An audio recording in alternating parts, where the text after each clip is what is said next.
Ну, насправді був такий справді факт. Знаєте, зараз такий перехідний період.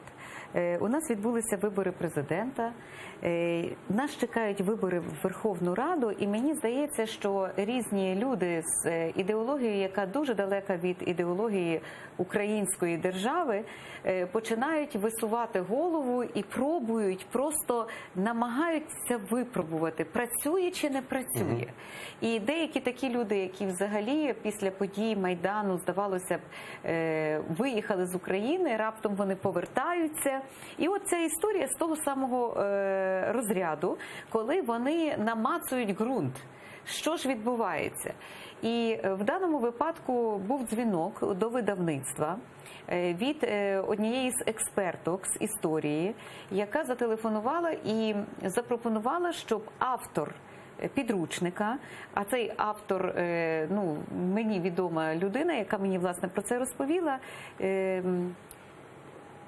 змінив формулювання в підручнику «Російсько-українська війна».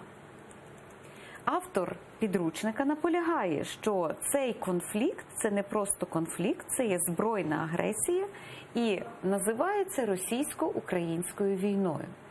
Натомість експертка російською мовою попросила видавництво, щоб автор і змінив формулювання. А також, коли було зустрічне питання видавництва, що, по-перше, ми вже отримали гриф Міністерства освіти, і ми не можемо зараз вносити таких змін, відповіла, ну ідеологія міняється. І от, розумієте, оце формулювання, що ідеологія змінюється, це якраз є такий пробний камінчик, що саме, як буде реагувати суспільство. Тому, без сумніву, ми не дозволимо змінювати зараз підручники історії України. Без сумніву, що наша позиція є однозначна. Підручник отримав гриф, він йде на друк. Але ми не можемо мовчати про такі факти.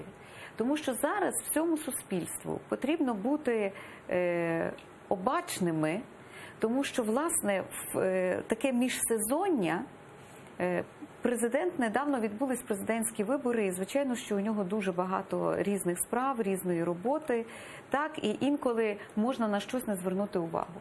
Але я вважаю, що і намагання працевлаштування пана Портнова, і ось такі заяви експертки, що ідеологія міняється, це є все не що інше, як тривожні дзвіночки, на які ми повинні зразу висловлювати чітко свою позицію.